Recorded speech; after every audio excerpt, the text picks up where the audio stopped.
ससुर ने बहू का अश्लील वीडियो बनाकर शुरू किया ब्लैकमेल।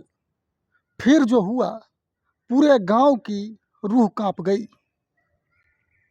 दोस्तों, आप लोग वीडियो में शुरू से लेकर अंत तक बने रहना, फिर जा कर के कहानी समझ में आएगी। कहते हैं रिश्तों में अगर भरोसा मर जाए तो इंसानियत भी दम तोड़ देती है। और ये कहानी है बिहार के अररिया ज़िले से, जहां एक औरत के साथ वो हुआ जो किसी की बेटी, किसी की बहू, किसी की माँ के साथ कभी नहीं होना चाहिए।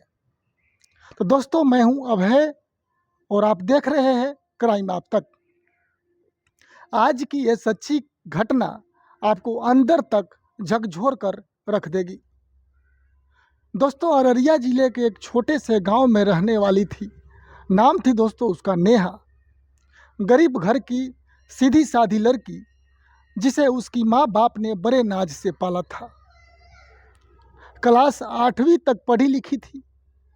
फिर घर की तंगी ने उसे किताबें छीन ली। 18 साल की उम्र में उसकी शादी कर दी गई, गांव के ही एक घर में, जहां पति शिव कुमार दिल्ली में नौकरी करता था। शादी के बाद नेहा को गांव में ही ससुर, सास और देवर के साथ रहना था। शुरुआत में दोस्तों सब कुछ ठीक चला, सब कुछ ठीक ठाक था। नेहा सुबह उठती, घर का काम करती, मंदिर जाती और हर दिन बस यही सोचती, काश मेरे पति जल्दी लौट आए। लेकिन किस्मत ने कुछ और ही लिखा था। ससुर की नज़र और उसकी हवस का बीज धीरे धीरे नेहा के बीच उगने लग गए। नेहा के ससुर बाबूलाल, उम्र था 52 साल, पहले किसान थे, अब ज़्यादातर वक्त खाली बैठे रहते हैं। धीरे धीरे उनकी नज़रें बदलने लगी अपनी बहू को देखकर। नेहा जब आंगन में पानी भरती, जब बाल सुखाती या जब सोती हुई कमरे में हल्की आवाज़ें आती, तो बाबूलाल छिपकर देखता, सुनता और अंदर ही अंदर जलता। एक दिन की बात है, बाबूलाल ने अपने मोबाइल में छुपा कैमरा ऑन कर दिया और नेहा के कमरे में छुपा दिया, एक ऐसी जगह जहां कोई सोच भी ना सके। उसने वो रिकॉर्डिंग चुपचाप अपने मोबाइल में सेव कर लेता है और उस वीडियो को बना करके जो है उसके साथ बुरी तरीक़ा से ब्लैकमेल करता है। शुरू में तो बाबूलाल चुप रहता है, लेकिन जब उसकी हवस बढ़ जाती है तो एक रात नेहा के सामने जाकर बोलता है, बहू बहुत शरीफ बनती हो, ये वीडियो देखो, अगर मेरा कहा नहीं मानोगी तो पूरे गांव में मैं इस वीडियो को वायरल कर दूंगा। ये सब जैसे देखी, नेहा के पैर से नीचे ज़मीन खिसक गई। उसके हाथ कांपने लगे, आंखों से आंसू गिरने लगे। लेकिन बाबूलाल मुस्कुरा रहा था, एक शिकार को जाल में फंसाने की शैतानी वाला मुस्कान उसके ससुर पे था। नेहा गिड़गिड़ाई, रोई, लेकिन बाबूलाल नहीं बना। वो तो बहू के बेबसी को फ़ायदा उठाया। हर दिन नेहा के लिए एक सज़ा बन गया। कभी रसोई में वो अचानक पीछे आकर पकड़ लेता था, तो कभी रात को दरवाज़ा खटखटाता, कभी धमकाता, वीडियो भेज दूँ क्या तेरे माँ बाप को। मतलब तरह तरह के बात से उस बेचारी लेडीज़ को लाचार करता। नेहा चुप थी, क्योंकि वो नहीं चाहती थी कि उसका घर टूटे, उसकी इज्जत मिट्टी में मिले। गांव वाले की बातें, मायके की बदनामी, सब कुछ सोचकर वो खामोश हो गई।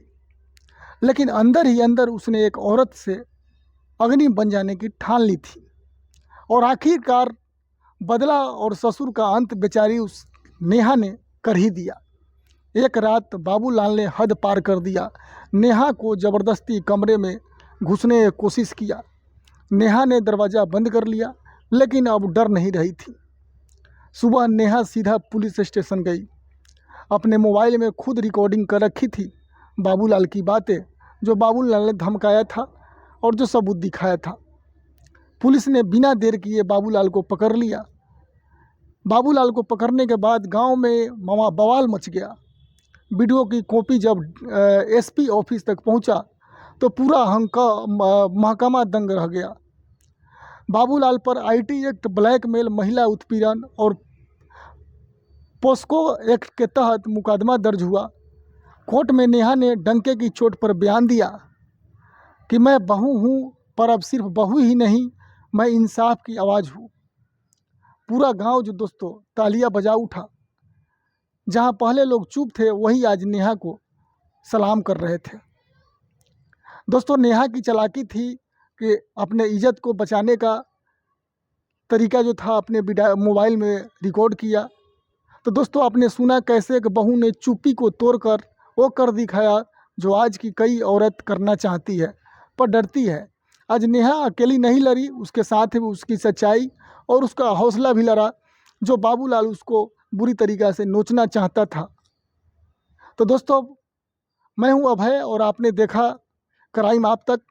अगर आपको लगता है कि ये कहानी औरों तक पहुंचे तो इस वीडियो को लाइक, कमेंट और शेयर ज़रूर करें ताकि ज़्यादा से ज़्यादा लोगों के पास जाए। और आप लोग हमारे वीडियो को देखते हैं तो बिना लाइक किए आप लोग मत जाए, क्योंकि आपका एक लाइक हमारे लिए बहुत कुछ है। और हाँ, सब्सक्राइब करना ही मत भूलिएगा, क्योंकि हम लाते हैं सच्ची घटनाओं की वो सच्चाई जो अक्सर पर्दे के पीछे रह जाती है। तो दोस्तों, मिलते हैं अगली कहानी में एक नए सच के साथ। तब तक याद रखिए, चुप रहना भी जुर्म है। अगर नेहा उस वीडियो को रिकॉर्डिंग, उसके जो ससुर का वीडियो का रिकॉर्डिंग था, अगर उसके वजह से नेहा अपनी इज़्ज़त अपने ससुर के हाथ में दे देता तो नेहा का क्या इज़्ज़त रहता। तो दोस्तों, नेहा ने दिमाग लगाई और बाबूलाल का सारे रिकॉर्डिंग का जो था बात था, जो ब्लैकमेल करने का प्लान किया था अपने ही बहू के साथ, वो ब्लैकमेलिंग का दोस्तों इसने दिमाग लगा करके और तुरंत थाना पहुंचा और थाना से जो ये कार्रवाई हुई, जो आज नेहा को लोग सलाम कर रहे हैं। तो दोस्तों, कहानी कैसा लगा हमें कमेंट बॉक्स में ज़रूर बताइएगा। फिर मिलते हैं दोस्तों एक और नई सच्ची घटना के साथ। जब तक के लिए दोस्तों, नमस्ते, प्रणाम।